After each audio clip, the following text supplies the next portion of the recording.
കോഴിക്കോട് താമരശ്ശേരിയിൽ 10ാം ക്ലാസ്സുകാരൻ്റെ school ബാഗിലെ water ബോട്ടിലിൽ വാറ്റ് ചാരായം.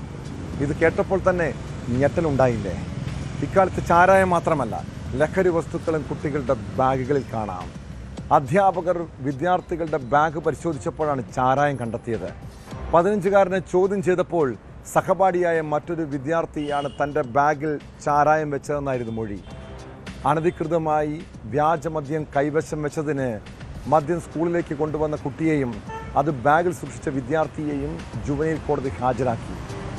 മറ്റ് വിദ്യാർത്ഥികൾക്കും ഇത്തരത്തിൽ ചാരായം എത്തിച്ചു നൽകിയിട്ടുണ്ടെന്നും അധ്യാപകർക്ക് വിവരം ലഭിച്ചു.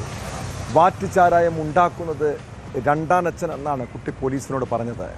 ഇയാൾക്ക് വേണ്ടി പോലീസ് അന്വേഷണം ഊർജിതമാണ്.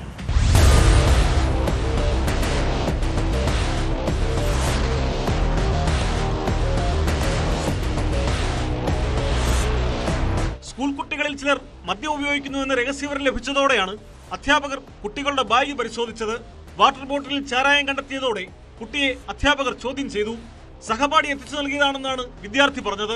മറ്റു കുട്ടികൾക്കും ഇത്തരത്തിൽ ചാരായം എത്തിച്ചു നൽകിയിട്ടുണ്ടെന്നും അധ്യാപകർക്ക് വിവരം ലഭിച്ചു. ഇതോടെ വിവരം പോലീസിനെ അറിയിക്കുകയായിരുന്നു. വാറ്റ് ചാരായം ഉണ്ടാക്കുന്നത് രണ്ടാനച്ഛനാണെന്ന് കുട്ടി പോലീസിനോട് പറഞ്ഞു. തുടർന്ന് നടത്തിയ തെരച്ചിലിൽ വിദ്യാർത്ഥിയുടെ വീടിന് സമീപത്തെ തോട്ടത്തിൽ നിന്നും 56 കുപ്പി വാറ്റ് ചാരായം പിടികൂടി.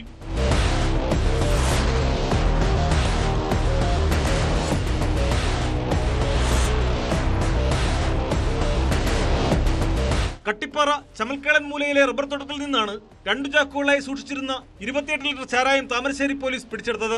സംഭവത്തിൽ ചമൽക്കേളൻ മൂല സ്വദേശി പൂവന്മല രമേശിനെതിരെ അബ്കാരി ആക്ട് പ്രകാരം താമരശ്ശേരി പോലീസ് കേസെടുത്തു. ഇയാൾ ഒളിവിലാണെന്ന് പോലീസ് അറിയിച്ചു. അനധികൃതമായി വ്യാജമദ്യം കൈവശം വെച്ചതിനും കൈകാര്യം ചെയ്തതിനും മദ്യം സ്കൂളിലേക്ക് കൊണ്ടുവന്ന കുട്ടിയെയും അത് ബാഗിൽ സൂക്ഷിച്ച കുട്ടിയെയും ജുവനൈൽ കോടതിയിൽ ഹാജരാക്കി.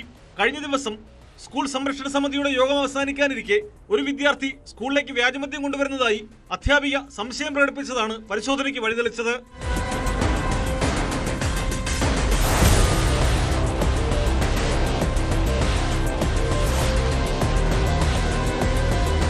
ന്യൂസ് 18 കോഴിക്കോട്. കൂടുതൽ വാർത്തകൾക്ക് news 18 Keralam YouTube channel subscribe ചെയ്യുക.